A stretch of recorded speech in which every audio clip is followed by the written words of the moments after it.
Hello, and we are back with Season 5, Episode 2, The House of Black and White.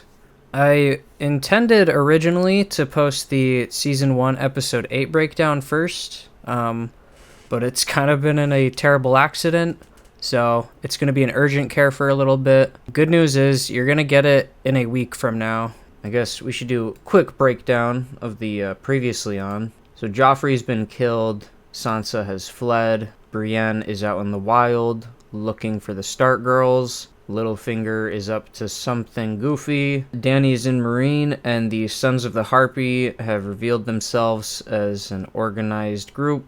Stannis gets to the wall, and it's probably the best thing in this whole season. And then, of course, we have Arya, who is on her way to Braavos.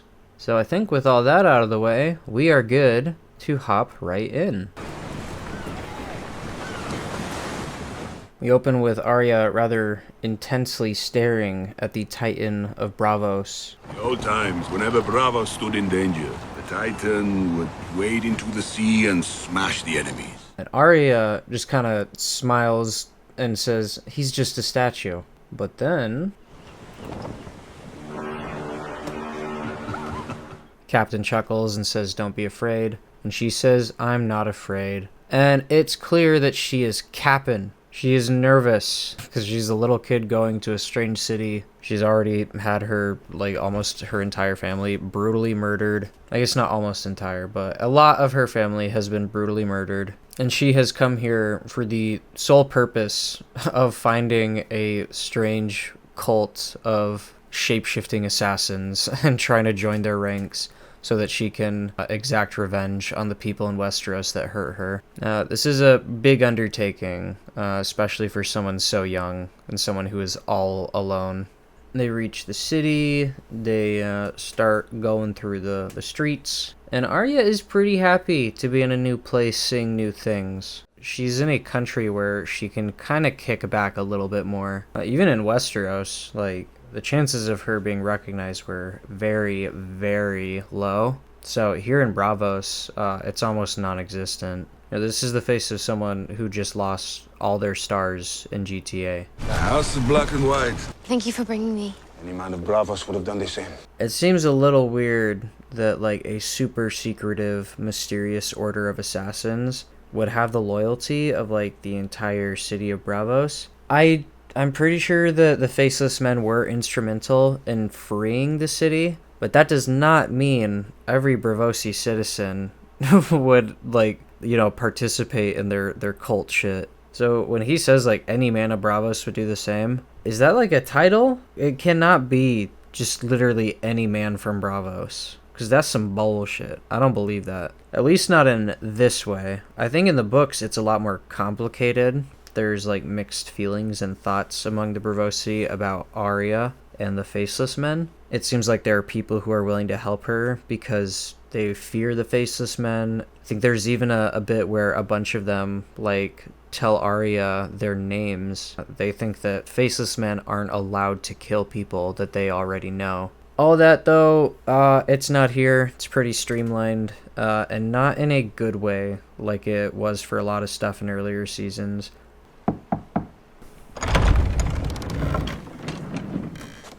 Hello. Jack and Hagar gave me this. No one here by that name. I crossed the Narrow Sea. I have nowhere else to go. You have everywhere else to go. So at first Arya lingers, because A, as she said, she has nowhere else to go. And B, because maybe this is the House of Black and White testing her resolve, testing her commitment. Maybe if she sticks around long enough, they'll let her in. And what do we do while we showed the time passing? Cersei, Walder Frey. She's saying her list of names. It works for multiple reasons, because A, this is something Arya just does to cope in general. It's something that she does to help her fall asleep. And it's a good reminder of burning hatred that drives her. In a way, this is kind of her reminding her why she came all the way here. The Mountain, Merentrant. Cersei, Walder Frey. The Mountain, Merentrant. Cersei, Walder Frey. The Mountain, Meryn Trant, Cersei, Walder Frey. Her throwing the coin in the fucking ocean? Weird fucking choice. For her to come all this way, spend a single night stubbornly sitting by the doors, and then to toss the coin. Just keep the fucking coin. Why wouldn't you just hold on to it just in case? Crowded. Oh, fuck. Oh, no. Okay. This one's fun. So, Pod and Brienne roll up to this inn, presumably somewhere near the Vale. But this is a public place. This is a very public place. It's not exactly a problem for Brienne or Podrick, but they are not the only major characters at this inn. Before we left, a maester gave you a raven scroll. What the fuck? Littlefinger and Sansa are here. Sansa, the woman responsible, supposedly, for the death of the king. Why is Littlefinger flaunting her about in public? This seems kind of fucking stupid. Just grab some food and bring it to the carriage. I get that her hair is dyed and people might not recognize her. This just seems needlessly risky. This is so stupid for a character like Littlefinger. And it is going to bite him in the ass, sort of. Sorry, I guess it's not gonna bite him in the ass the way it should. But let's play it forward. Really? And uh-oh, whoopsie daisy, poopsie doopsie. Brienne, who has already happened to run into Arya in the middle of fucking nowhere, now happens to stroll into the inn that Sansa is in. Pod happens to see her in this moment, and he says, "Oh my god, Brienne, that's Sansa Stark. We did it. We found another of the Stark girls. Let's not fuck it up this time." Sansa Stark. Don't look. A bunch of knights with him. Bunch of 620. 10, I think. Too many. Ready the horses. We only have one horse. I wish she had demanded a better, like a more specific number from Podrick. Because in a way she did. She was like, "Bruh, how many is a bunch of knights? 6, 20?" And then he's like, "I think 10. It's like, bruh, don't think. Fucking count. But I do appreciate Brienne being very ready to act. She's very emotionally invested in fighting the Starks, especially after fucking up with Arya. It is kind of annoying because, A, she really doesn't think any of this through. Not just in terms of how is she going to acquire Sansa from Littlefinger, but the Hound made a really good point when they interacted. Where are the Stark girls gonna go? So I really wish that we got something from Brienne as to like her a plan of sorts as to what to do with the Stark girls when she does find them. Lord Baelish, Lady Sansa, my name is Brienne of Tarth. She just tries to approach Sansa and Littlefinger directly. You could say she's desperate. You could say, what the fuck else is she supposed to do? You know, she has to try something. She may never get an opportunity like this again, so it's not the worst choice. For me, the really annoying part is just how little Brienne has thought all of this over. She's gonna try to just appeal directly to Sansa. Lord Baelish, Lady Sansa. This is kind of the problem I was talking about before. Brienne has now announced that this is Lady Sansa. So it really highlights how stupid it was for Littlefinger to fucking show his face and Sansa's face in public. Your loyalty came free of charge. So that's a pretty cool exchange. That feels very in character for Littlefinger. It's also pretty smart. In a way, it's him putting Brienne on notice right away that, hey, I have all the power here. Because he says, what was that Renly said about you? Your loyalty came free of charge. You know, he says something to compliment her and to, you know, assure and show Sansa that, oh, this is a loyal, honorable person. And Brienne for a moment was like, yes, thank you, appreciate it. But then Littlefinger immediately pulls the rug out from under her and says, Someone appears to have paid quite a bit for it since then. Brienne's fancy new armor and sword. She has clearly leveled up. And Littlefinger calls attention to that and says, that's a bit suspicious. I wonder whose payroll are you on now? That bit of credibility that he lended to Brienne just now, he immediately snatches it away. And like I said, very Littlefinger, pretty good. I gave my word I would find you and protect you. and give my life for yours if need be. I swear it by the old gods and the new. So we as the audience know that Brienne is completely genuine, that she means every word that she says. And it almost seems like Sansa's initial reaction is she's like kind of taken aback by like the idea that anyone, that some stranger could roll up and be like, I was loyal to your mother, I'm now loyal to you. It's very reminiscent of the way the North, I think, behaves and what she would have expected from her homeland. So to see it coming from a stranger probably has her feeling some kind of way, even if she obviously can't believe it right away. It's a sharp contrast to the typical kind of person that she's been dealing with in King's Landing. I will say it is a little annoying. This is some season 4 goofiness, but Brienne was in the capital with Sansa. She was at the wedding, and she made no effort to speak to her. Sorry. We'll save that for another time. But of course, after Brienne comes in and promises to live and die for Sansa, as she would have gladly for her mother, Littlefinger immediately starts to say, like, well, can't be having any of that. And rather than shunning Brienne away like he could have, he lets Brienne in, and then he just tarnishes her reputation in front of Sansa, which is pretty smart because if Brienne does show up or if she does resort to force, it would really help if Sansa just didn't trust Brienne at all to begin with. Please, Lady Brienne, no need for such formality. You are Catelyn Stark's sworn sword. And Littlefinger is also he's very polite and like kind of disarming while he dresses Brienne down.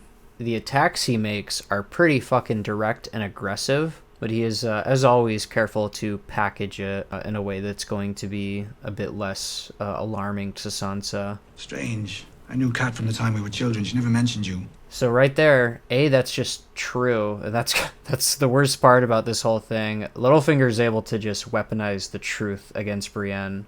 So he doesn't make shit up. He just says stuff that she literally cannot deny.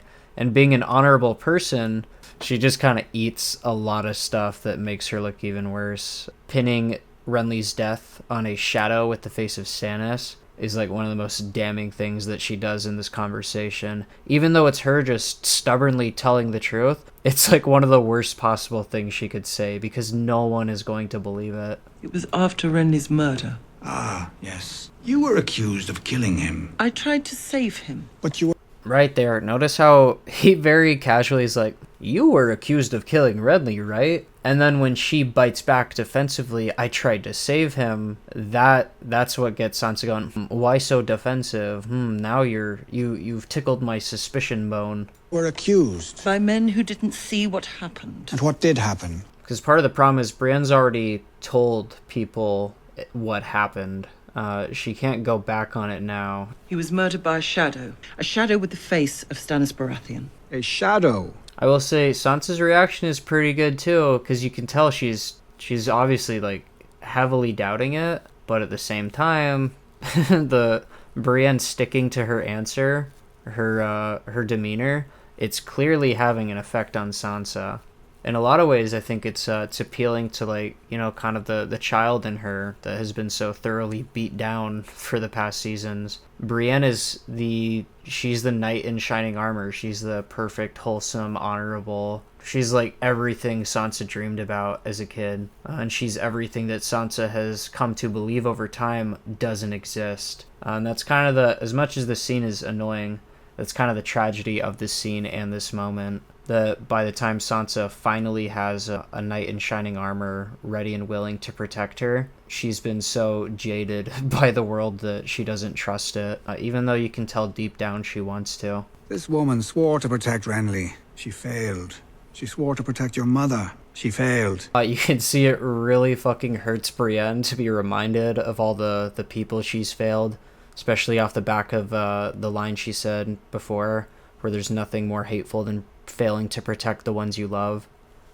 Brienne really holds herself to a high standard, so her failures hurt a lot, so you can see her lip quiver. Why should you have any say in her affairs? Because I am her uncle. I married her Aunt Lysa shortly before my beloved's untimely death. And that's Brienne asking a pretty good question, also a question that makes a lot of sense for her character. And then, of course, Littlefinger provides a perfectly rational response.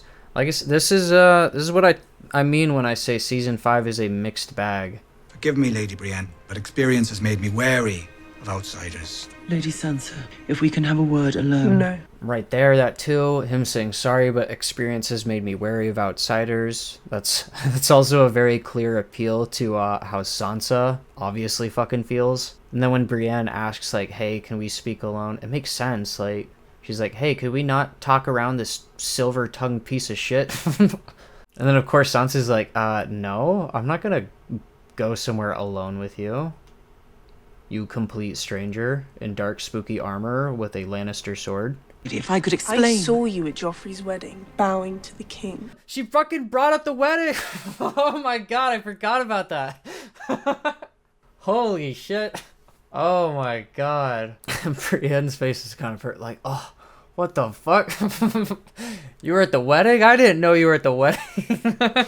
Oh my god. Holy shit. Wow, I don't even know what to say. Because A, that's really good for Sansa to bring up. It makes sense that she would mention that. But B, it highlights the goofery going on in season 4, where Jaime and Brienne get to the capital and then they kind of forget about Sansa. Oh no. We don't want our new friend wandering the countryside alone. The roads in these parts aren't safe. Why don't you stay? Brienne knows about Sansa, and you know, Sansa's wanted for fucking regicide. So letting Brienne potentially run back to King's Landing and tell the Lannisters, hey, Littlefinger has Sansa, not a good idea, but it makes me wonder, like, what about all the other people in the inn?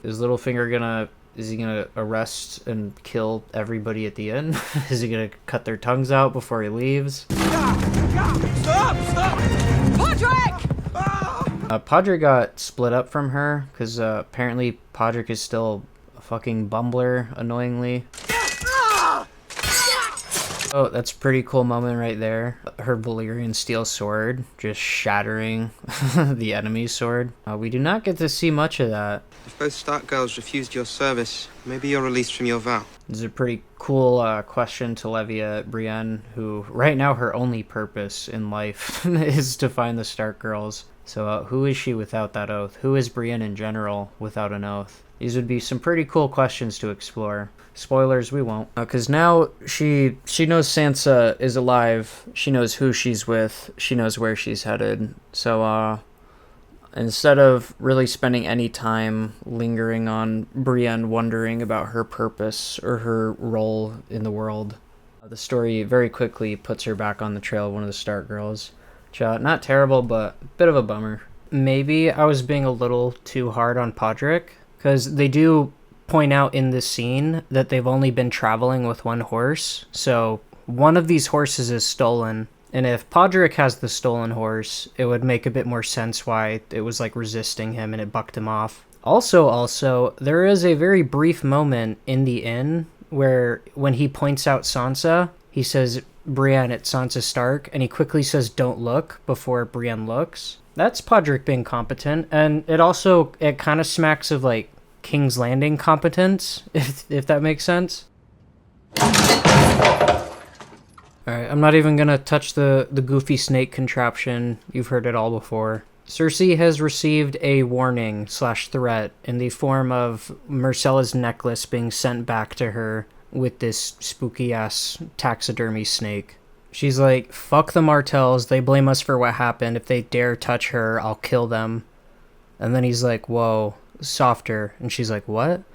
And he's like, speak more softly. And she's like, our daughter is like in danger and you're telling me to speak more softly? And then he says the world can't know she's our daughter. And it makes it seem like that's why he's telling her to keep it down, but she hadn't said anything about Myrcella being their daughter. So I don't know, it's a little weird. Then don't call her your daughter. Okay, and that's the reason. We want to make this about Jaime's guilt, so we need a scene, I guess, to establish that Jaime feels guilty for being a bad father or a distant father to all of his children. That's why the conversation kind of clunks a little bit to get us here. You've never been a father to her. If I was a father to any of my children, they'd be stoned in the And streets. what has your caution brought? Our only daughter shipped off to Dawn. Our eldest child murdered at his own wedding. Nikolai acting his ass off as usual. Though, I'm not gonna lie, a big problem I have with this scene is that we kind of very thoroughly established that Jaime doesn't give a shit about his kids when we had him, do the do to Cersei next to Joffrey's corpse. I do feel like that's kind of almost a universe-breaking moment where I don't think it's in character for Jaime, but at the same time it happened, and now when he's here crying about how he failed to protect his children, I can't help but think of that scene. It's hard to reconcile. Does he really feel that guilty? Is the guilt just for the pain that Cersei's going through? Because season 5 will have you believe that it's directed at his children, and I don't think there's enough build-up, at least not for where this season wants us to go. I'm bringing our daughter home. You can't just ask Prince Doran to give her back. I'm not going to ask him anything. Do you know where they're keeping her? Oberyn mentioned the Water Gardens. You're going to Dawn. Alone. I never said I was going alone. I do feel like Cersei should have and would have hounded Jaime about that decision a lot more. I don't feel like she let him stroll out of there after saying, I'm gonna go to Dorne. It's a fine place, isn't it? I never thought I'd end up settling down in a place like this. Who's that? Jaime fucking Lannister. In a way, this is Bronn's prologue. This is him thinking he's got his happy ending completely secured. And it's a little weird how much time we spend with Lawless just kind of fucking around. My betrothed, Lawless. A pleasure. Run along, love.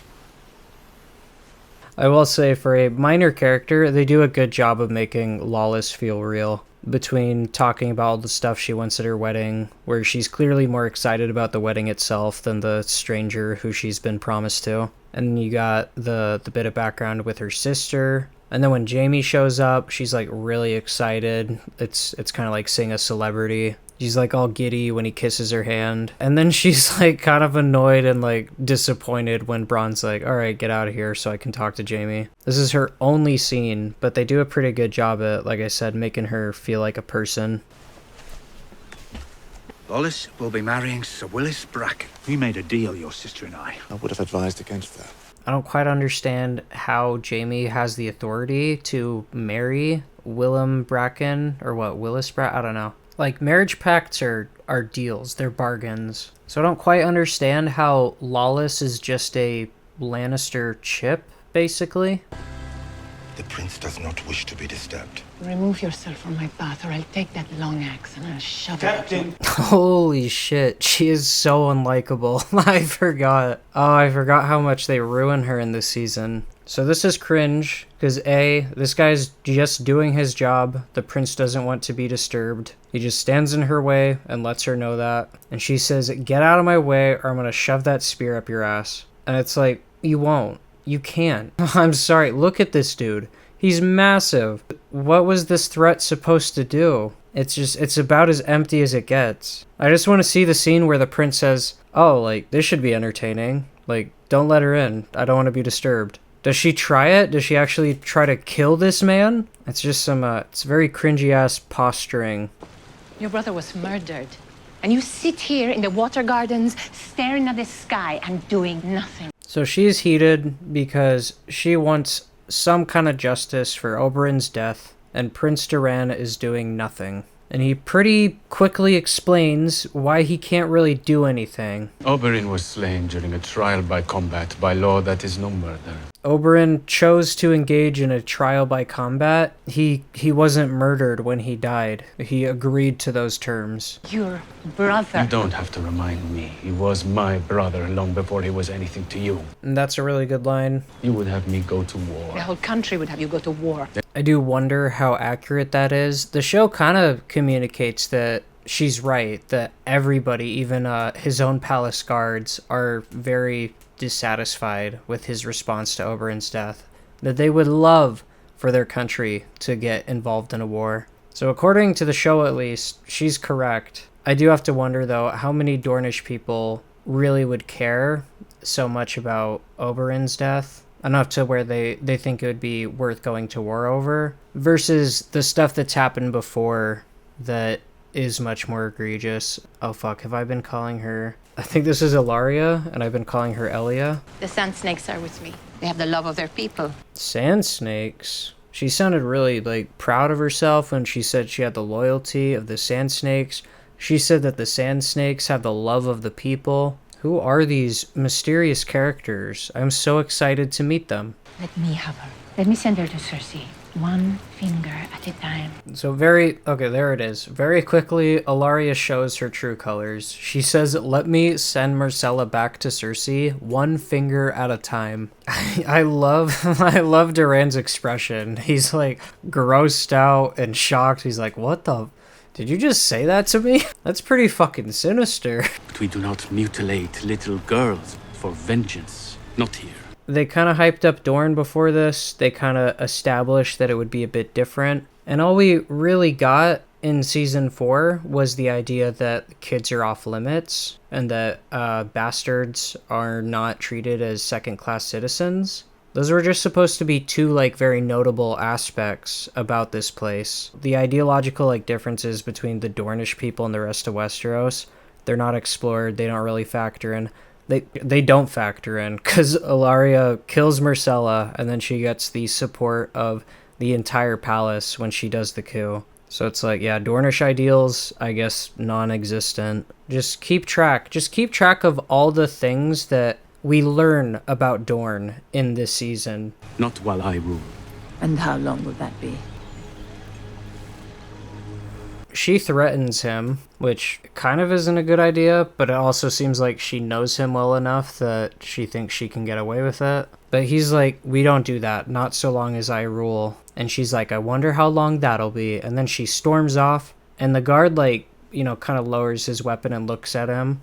And it's him basically saying, should I take her out? That was a threat. She's kind of a prom. Do you want me to kill her? And he shakes his head. He's like, nah, don't. Maybe arrest her if she's going to threaten your life. Maybe have someone keep an eye on her.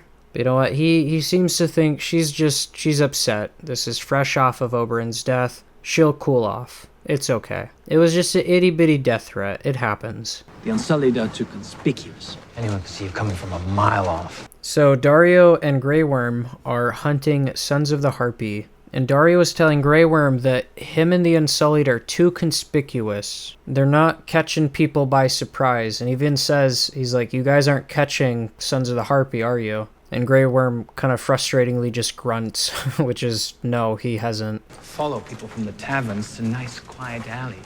And Daario says, well, the second sons, they've been effective. Because they blend in. They drink and they whore. They can overhear stuff. They follow people back to their houses. Before you know it. No one here. So they get inside. It's empty. And Grey Worm kind of smugly is like, huh, no one's here. So much for all that bullshit. We go. In a hurry?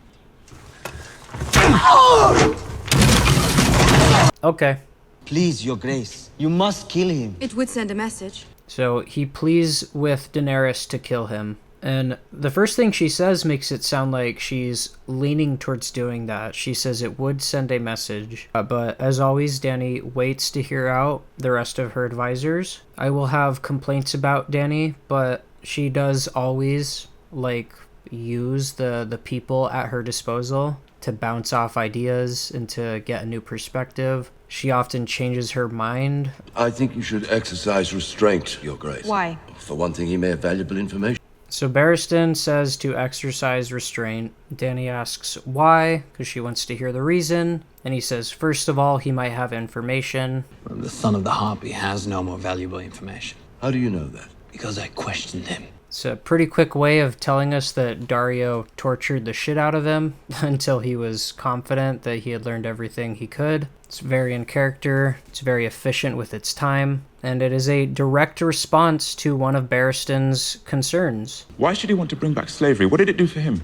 Perhaps the only thing that gave him pride was knowing that there was someone lower than he was. And that is I don't know, that's kind of a weird thing to just throw in there. Just Dany doing some armchair psychology. Just speculating. She just kind of threw that out there. I'm not sure what to do with that. They pay him. Great family is afraid to do a thing. And then Mosador says that he was paid by rich families to do something they were too afraid to do themselves, which almost, I don't know, it's kind of a weird thing for him to bring up. I would have expected one of the other characters to bring it up kind of in his defense, to say, hey, he was obviously paid by, you know, people more powerful to do this. So it's a little weird that Mosador, the guy who wants to see this guy swing, brings it up. I mean, it's a valid point, and it'd be something he could point out. I'm not sure why it comes from him. And then Barristan says, we don't actually know what he did or didn't do. We need to give him a trial. Show all the citizens of Marine that you are better than those who would depose you. Thank you all for your counsel. A word, please, I beg you. About what? About the Mad King. The Mad King. You're here to remind me of my enemy's lies? I served in his King's Guard. Your enemies did not lie. Go on. Have we not had this conversation yet? I guess I can't think of a scene before this where it's discussed, but it does seem weird that after all this time, this has not come up. I mean, maybe it's come up and Barristan's been too nervous to tell her the truth, but I guess we'll put that aside. When the people rose in revolt against him, your father set their towns in castles of flame. He burned men alive with wildfire and laughed as they screamed. Barristan gives her kind of a speed run of the Mad King's fucked up history. And his efforts to stamp out dissent led to a rebellion that killed every Targaryen, except 2. So it's a cautionary tale that maps on pretty well to her situation. If you fuck up the justice aspect of this enough times, you will create your own downfall. You will inspire hordes of people to dethrone and destroy you. I will not have the son of the Harpy executed without a fair trial. And by making it a trial instead of, I guess it depends on what the trial is, but presumably a trial means that it takes some of the power away from Dany. It won't be up to her if this man lives or dies. It'll be up to, ideally, evidence and witnesses and pre-established laws for what to do if he's found guilty. So he says all that, she says, I'm not my father, and she's clearly moved and kind of spooked by it. And she says, I won't kill him without a fair trial. This is a very clear moment of Dany saying, nope, I'm going to be a better person. So we catch back up with Tyrion and Varys, who are on their way to Dany. Tyrion complains about a bug being in his drink, and Varys says, God forbid you consume something solid. This lets us know that Tyrion is still super depressed, and he's been drinking to cope with that. You don't like it? I want to take a walk. You can't. Cersei has offered a lordship to the man who brings her your head. It is funny to have a comparison in this episode. We have Varys and Littlefinger, infamous rivals, of course. And one of them has Tyrion, and the other has Sansa, and both have been accused of regicide. And unlike Littlefinger, Varys makes it abundantly clear that he would like Tyrion to just stay in the box for as long as he possibly can. Varys says Cersei has offered a lordship to the man who brings her your head, and Tyrion says she should offer her cunt, the best part of her for the best part of me. Which, it's nice to be reminded that Tyrion's brain is still intact. He's got a couple clever zingers still loaded in the chamber. Are we really going to spend the entire road to Volantis talking about the futility of everything? You're right, no point. Another zinger, back to back. I do think I think quite a bit of Tyrion's dialogue from this season is taken from the books. And that's why there are some clever bits and bobs that, at least to me, kind of stand out. You said we were going to Marine. What's in Volantis? The road to Marine. He questions why they're going to Volantis when their destination is Marine. And Varys explains that that's where the road to Marine starts. And what do you hope to find? Him asking, what do you hope to find, is a little weird, because he's already explained that. I told you, a ruler. We've already... I guess Tyrion is drunk, so I guess that's why. You were quite good, you know, at ruling. Debatable. I'll save that can of worms for probably like season 2 coverage, though. She wanted me to leave King's Landing. She begged me. And then he brings up Shae, which it comes up kind of randomly, but like I said, Tyrion is drunk, and it shows us that that's where his thoughts keep going back to. He feels a lot of guilt for what happened with Shae. Let's go for a walk. No. How many dwarves are there in the world? So Tyrion tries again to leave the box. Varys tells him no, and he says, come on, how many dwarfs are there in the world? Is Cersei gonna kill them all? And that transitions us to this. Not him.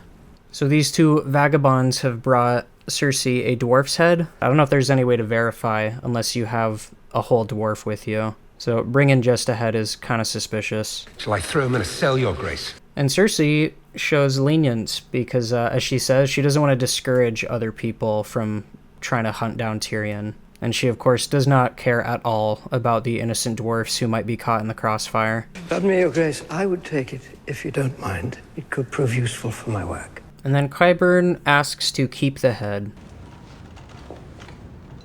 So Cersei takes the hand's chair, much to the surprise of the rest of the council. And Kevin asks, whoa, wait, what? You're the hand now? No, Uncle. Clearly it would not be appropriate for a woman to assume that role. Do like, of course, Cersei making it about her sex, as always. Of course, Cersei is the victim of misogyny, but she's also a total egomaniac, and she is very quick to blame anyone and everyone but herself for the way people respond to her.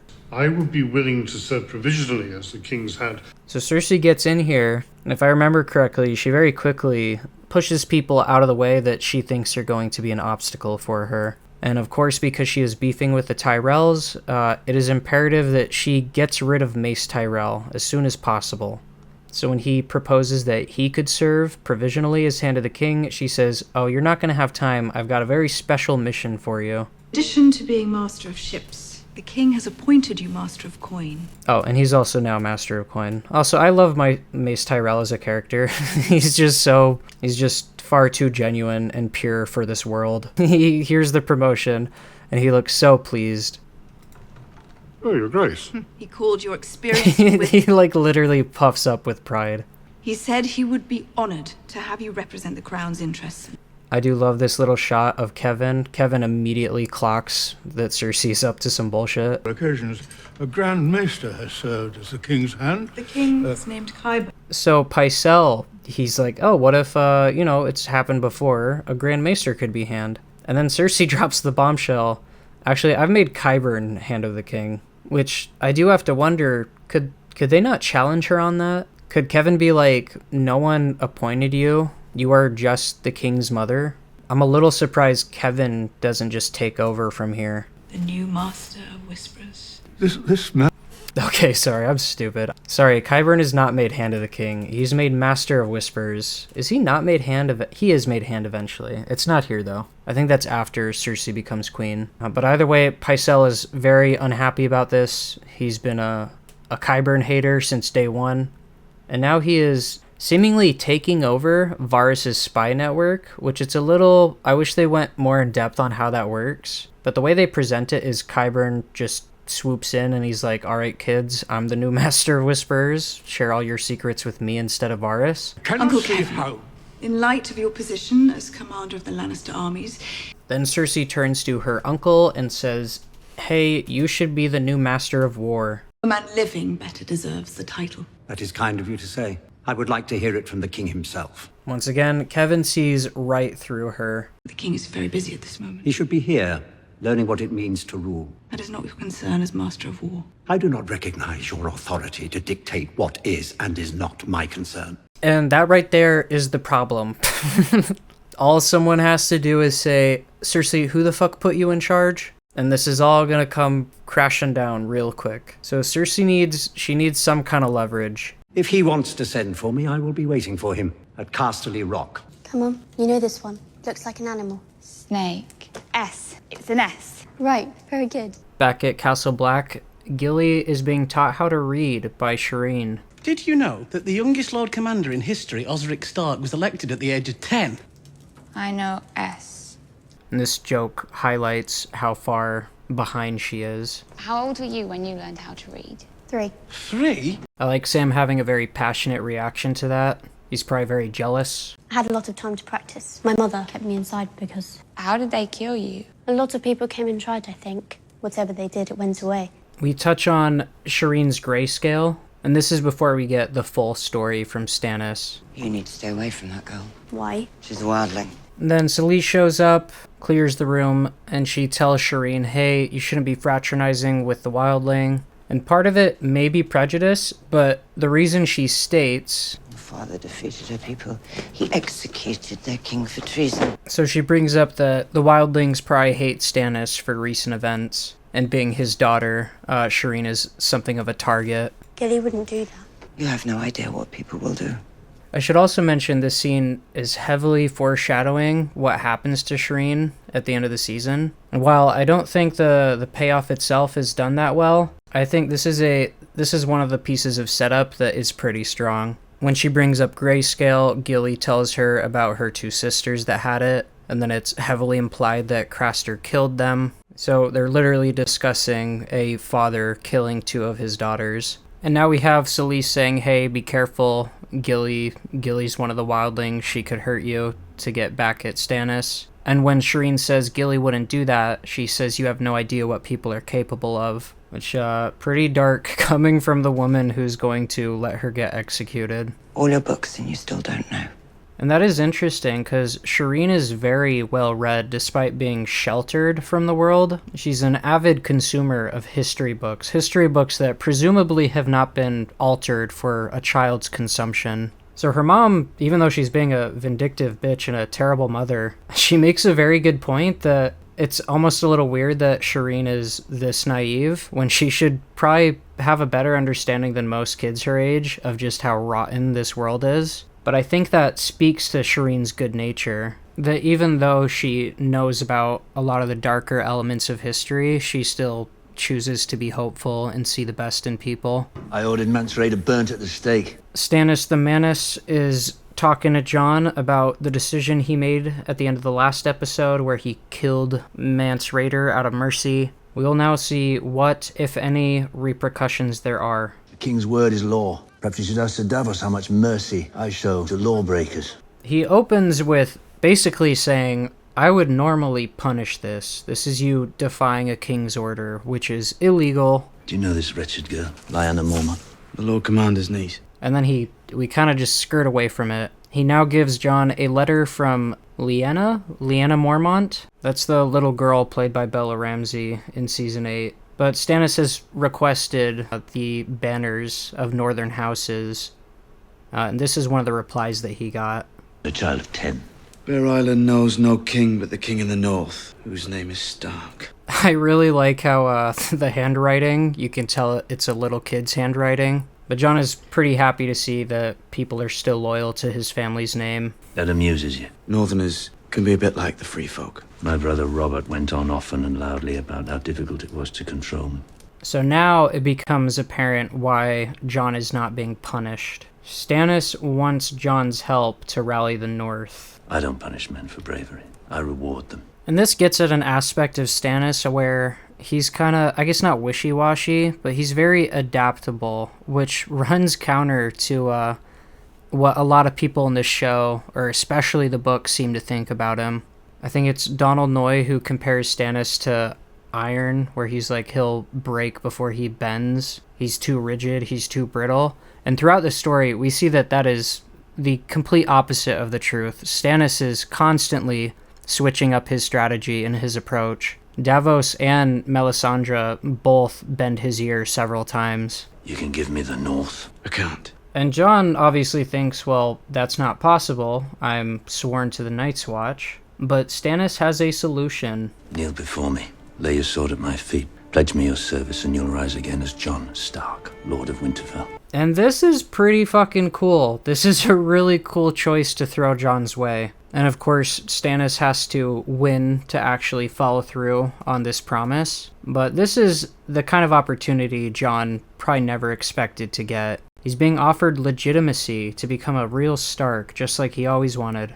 Him knowing that Bran is alive makes this a little complicated, and it seems like they kind of just ignore that. But that aside, this is a pretty cool challenge to throw at him. He'll make you a Stark with the stroke of a pen. It's the first thing I ever remember wanting. It seems like they put a pin in discussing how exactly Jon is supposed to rally the North and how he's gonna leave the Watch. So they kind of pull this trick where instead of addressing the larger implications and Bran being alive, the show mostly just highlights like, oh, he'll be a Stark, he'll be legitimate. Daydream that my father would ask the king, just like that, would never be the bastard of Winterfell again. This is more of me being a fake fan, so I apologize. But do you really need a king to legitimize a bastard? I know Roose legitimizes Ramsay, and it seems like he just does it himself. Is it just that to be recognized everywhere, you would need to have the king do it? Because there's even a moment where Kat says, like, oh, like, we could call him Stark and be done with it. And then she breaks that promise. I'm gonna refuse him. Jon says he's going to refuse, because of course he is. At this point, he's gotten pretty good at ignoring his own wants and needs for the sake of the greater good. So it's pretty cool to see how much of an impact it has on him to get that offer. We cut right to him having told Sam, and he's already made up his mind, like, I can't. Does anyone wish to speak for candidates? All the brothers have gathered, and Aemon says now is the time for people to speak up in favor of their candidates. Sir Alistair Thorne is not just a knight, he's a man of true nobility. He's a veteran of 100 battles and has been a defender of the Watch and the Wall almost all of his life. He's the only true choice. This is, of course, much more simple than the election that happens in the books. It is consistent, though, with the much more simple depiction we've had of Castle Black. But based off of just this show and prior seasons, it's pretty believable, especially with this version of the character, it's pretty believable that Alistair Thorne is the default choice. And fortunately, the show has done quite a bit of work to show that Jon has risen in the ranks. He's built quite a bit of rapport with a lot of the other recruits. There are many who resent him and are suspicious of him, but there are also many who he has personally trained and who he has protected and who sees the value in his leadership. So I think the setup here is solid. Sir Dennis Mallister joined the Watch as a boy and has served loyally longer than any other ranger. We do get a third option, who is a veteran from the Shadow Tower. Makes sense that it wouldn't just be Jon and Alistair. If there's no one else, we will begin the voting. Each Mr. brother- Aemon. Samuel Tarly, go on. Season 1 Sam might have been too scared to do something like this, but he's no longer that same person. He's not so afraid that he won't help Jon out, even at risk of putting a target on his back. Sam the Slayer, another wildling lover just like his friend Jon Snow. Janos, of course, really wants Alistair to win. He's been schmoozing up to him for a while, and you can tell even in just this expression where Alistair's looking at him, you can tell Alistair doesn't really buy or appreciate it. He'll let Janos, like, deliver a speech for him and get people to support him. He'll grumble about how bad the recruits are when he's with him, but they're very clearly not, like, good friends, which kind of sets up Alistair not covering for him at all. So Janos tries to undermine Sam. He calls him a wildling lover, and Sam claps back. How's your lady love, Slayer? Her name is Gilly. Brother Slint knows her quite well. They cowered together in the larder during the battle for the Wall. Oh shit! And yet again, I don't think season 1 Sam would have done that. I like that even I didn't catch that until now. Look at Mr. Aemon. Even he laughs. He's got to be very proud of Sam. I found him there after the battle was over, in a puddle of his own making. Janos, who has attached himself to Alistair, tries to attack Sam, who is supporting Jon, and it gives Sam this perfect opportunity to make everyone aware that he's a coward, which probably doesn't reflect that great on Alistair. Sir Alistair fought bravely, it is true. When he was wounded, it was Jon who saved us. He killed the Magna of the Thenns. And then I'm pretty sure he mentions the mutiny. He went north to deal with Mance Rayder, knowing it almost certainly meant his own death. Oh yeah, he mentions the mission that Jon went on, which is a bit contentious because that's part of the reason so many people are suspicious of him. Before that, he led the mission to avenge Lord Commander Mormont. And that's not I don't know, that's probably the last. It's kind of weird that this is almost treated like the biggest deal, when in reality it's probably the worst thing that Jon has done with his leadership, pulling resources away from the Wall right before they're going to get attacked. Supposedly just to stop the mutineers from giving information to the wildlings. That, I don't know, that's kind of a weird decision. Sorry, it's kind of a dumb decision. They try to frame it here as a very brave thing that he did to avenge the previous Lord Commander. Mormont himself chose Jon to be his steward. That is also another good thing to bring up. In a way, that's almost an endorsement from the previous commander. He may be young, but he's the commander we turned to when the night was darkest. And that's a great way to end it, calling back again to Jon being the one to take over. He was just the one everyone turned to by default when Alistair was out of commission. Ah, yeah.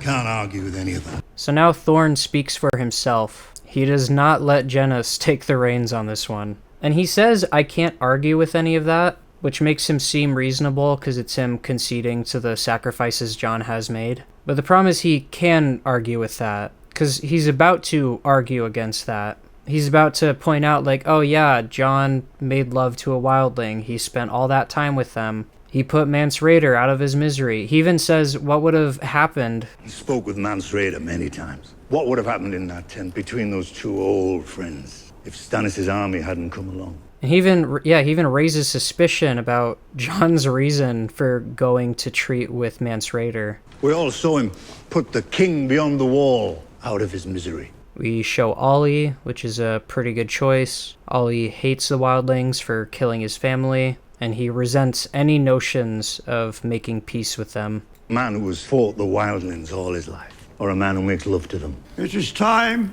Appears to be a tie, Maester. So they cast their votes, and it's a tie. It's a perfectly even split. And I get it, it's a TV show, but you could have just, like, filmed them stacking the votes. It feels very transparent to have this funny little moment where it's like, oh no, it's a tie. And then Maester Aemon's like, actually, I haven't voted yet. And then he throws in the winning vote.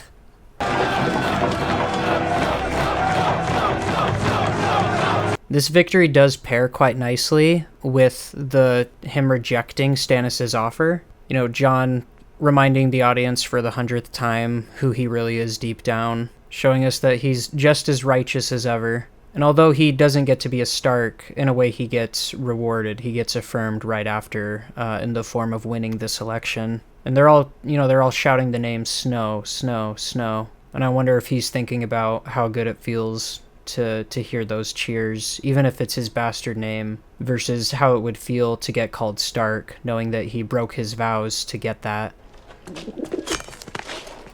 You, what have you got there? I said. Turn around and go.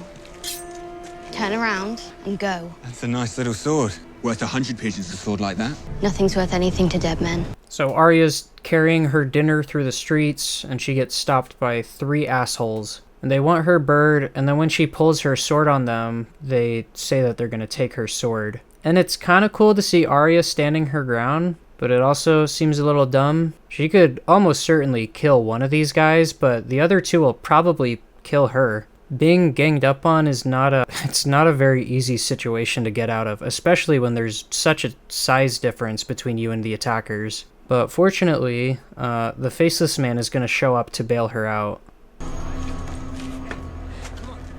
And it's pretty lame, to be honest. I get the idea that the Braavosi know to fear the Faceless Men, but it's kind of lame that they all recognize a Faceless Man just when they see him. I would have much preferred if he straight up just killed them, but he shows up, scares them away, and he doesn't say anything. He walks away, and I think the implication is supposed to be, oh my god, has he been following me this whole time? Has he been watching me? Which, that's cool, that tracks. But he doesn't say anything, and then she follows him back to the House of Black and White. Who are you? Why were they scared of you? You lost this. So, first of all, how in the fuck did he get that coin back? Is this a duplicate? Do they make all the coins look exactly the same so that they can pull this little magic trick on the recruits? Did someone literally dive into the water to get the coin after seeing her throw it in? Did someone see her throw it in? Did they just know? This is a very small move that's supposed to get your brain buzzing and asking a lot of questions, but there's simply no answer for it.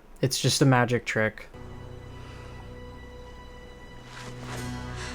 You said there was no Jaqen H'ghar here. There isn't. A man is not Jaqen H'ghar. And I like her saying, you said there was no Jaqen H'ghar, and him saying, there is none. I'm not Jaqen H'ghar. Because that could work in 2 ways. A, I'd assume that Jaqen H'ghar is simply not his name. It never was. But B, it has you wondering, oh, is this not even the same Faceless Man that she met in Season 1? Is this another Faceless Man who is wearing that guy's face? Sadly, it is just the same guy from Season 1. We don't get a twist where it's someone completely different. So this is just him saying, I'm not Jaqen H'ghar, that's not my name, it never was. Which, that makes sense, but it'd be kind of cool if it was working on multiple levels.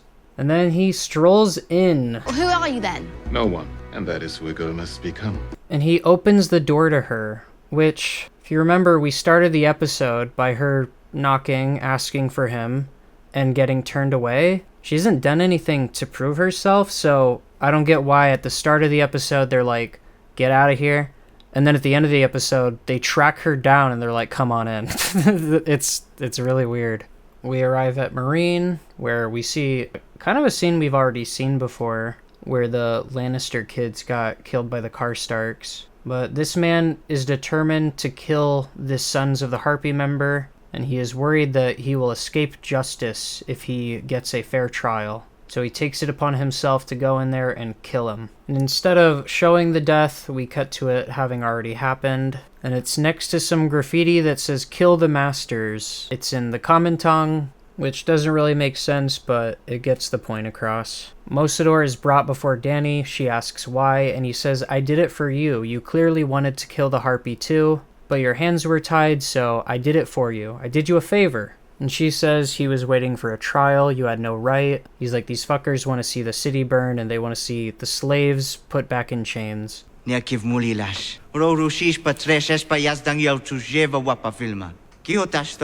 he appeals to the death of his father, who died fighting to see them liberated. And it becomes very obvious here that Mosador is not just angry, he's terrified. He thinks that if they don't act as viciously as the Masters did before them, then they'll be overthrown and everything will go back to the way it was.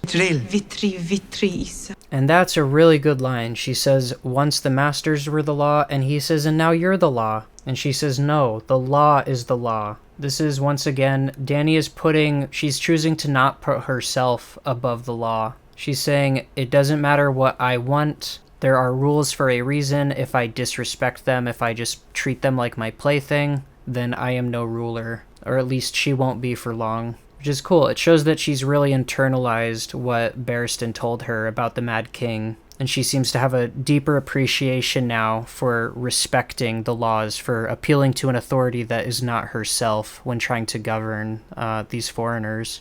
I guess not foreigners, they live here, but people that are, yeah, you know what I mean. And to follow through with that decision, obviously, since he is admitted to the crime, he's given his motivation. He left the murder weapons inside the victim's body, that he left the victim's body in the streets. There's no need for a trial for Mosador. He's gonna have to face the consequences. And you can tell this really hurts, and it makes sense. Mosador is a victim of slavery. He has every right and reason to be irrationally upset. So it sucks that he has to go, but it's also a very commendable choice on Dany's part. Because obviously she would really want to show mercy, but she's trying to demonstrate to herself and everyone that she is not above the law, that she is a fair and just ruler. I will say one thing I don't love is all the constant chanting of Misa. I get that a lot of these people are dirt poor and very uneducated. It still feels a little infantilizing, though, to have them just every time she's on screen constantly cheering, "Mommy, mommy." It's a little weird. Are there citizens who would do that? Absolutely. But would it really be so many of them so consistently to the point where every time she's near a crowd, it's just constantly Misa, Misa, Misa, Misa? That's not usually how humans behave. If you've ever seen a political rally, people might repeat a name like President, President, but it's not going to be this this weird childish President, President, President, President, President, President. She should have cut off the traitor's head in the Great Pyramid and been done with it. And Hisdar says we should have done this in the pyramid. We should not have made this a big public event. But they make a point of showing that, yeah, there's a lot of ex-slaves here, but there's also a lot of noble Giscari and ex-slave owners. So while it's not advisable because of the effect it might have on the slaves, on the other hand, it is a good idea because it's showing the Masters hey, you have legal protection. I may have shown up and flipped the script on this city, but even you, the ex-slavers that I am loudly and proudly against, even you would get a fair trial. And if someone tries to kill you, I'm gonna kill them. This is a good message to try to send to the party that she needs to not piss off. Because yeah, it might not feel good, but she can afford to lose a bit of support from the slaves themselves. Also notice the very clear divide, how the Unsullied are keeping the old masters separate from the old slaves. She says, you opened your gates to me because I promised freedom and justice. And when she says justice, she looks at the masters. She does not want to do this, but she is doing it for them, for the sake of trying to handle this fairly. She says, one cannot exist without the other. Misa, Godlo. And Mosador does not make it easy. He begs for her to spare him. And it's pretty cool that Dany kind of has to deal with this, that she has to have a former friend and a formerly loyal servant executed right next to her as he's begging her to not do it. He even says, forgive me, which is just, many people have wronged Dany. Most of them could not care less. You could say he's just saying what he thinks he needs to be left alive. But he's like choked up. You can tell he's like kind of heartbroken that the awesome liberator that he looked up to and idolized is now having him killed for delivering what he saw as justice.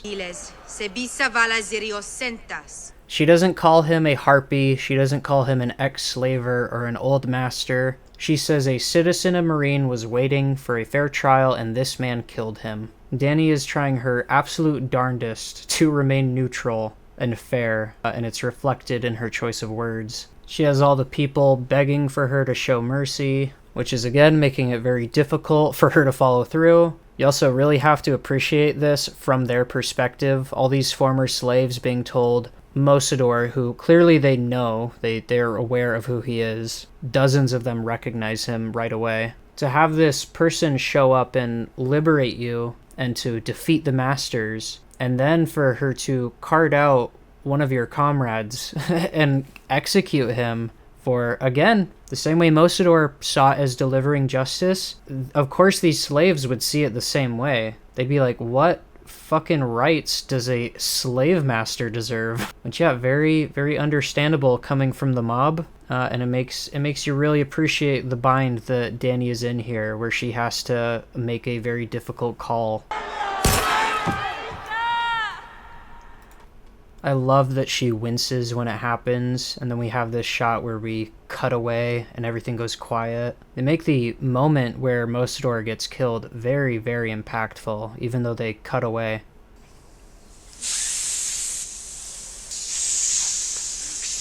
That's another where I get the crowd being upset. Do they have to all hiss like animals, though?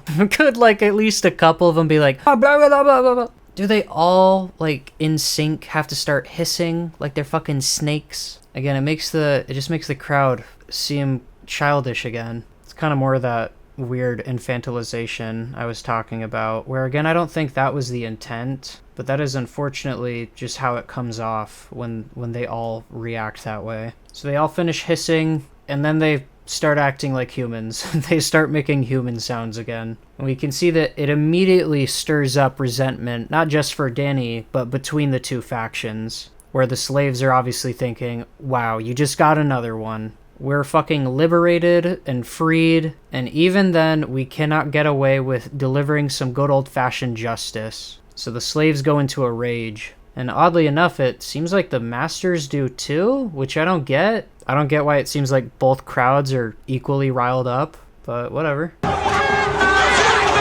Wait, what the? Why does it show the slave masters trying to rush the stage? What are they upset about? Was that a mistake? What's happening?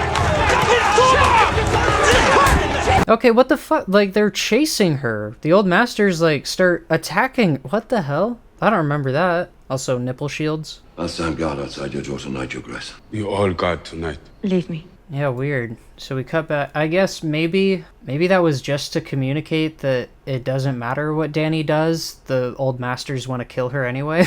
I don't know. But she gets back to the pyramid. She's pretty bummed out. And there's no one to talk to, so it's just her having a moment. And then her moment gets interrupted by a visitor. And it's Drogon. He's back. And he's also fucking huge. Homie had a growth spurt while he was away. This compared to his siblings, who are much smaller and still locked up. this is our first, I think, in-show confirmation that captivity stunts the growth of dragons. It is funny that he was able to sneak up on her, and she just had people in her room, and he like landed on the roof. I feel like he'd shake the fuck out of the building when he landed on it. You know, Myrini's architecture, it's just that good. So he gives her a sniff and flies away. It seems as though Drogon will not be easily tamed. What will Dany have to do to regain control of him? We'll find out next time, because that is the end of the video. We made it. That was Season 5, Episode 2, The House of Black and White. I know Episode 4 is very infamous, but I think it's the next episode where things really start to fall apart. But we'll get to that when we get to that. Thank you all so much for watching. As always, an extra big thank you to anybody who made it all the way through. I really appreciate it. And a big thank you to my Patreon members, Ellis, Chaos Hang, and Jay Petrie. Also, I'm sorry to Jay Petrie. I don't know if you canceled your membership when I uploaded the Tywin video, or if I fucked up and I just somehow didn't see you on there, but I swear to God I checked the Patreon page and I only saw Ellis on there. So if you contributed that month and I failed to shout you out in a mainline video, I am very sorry.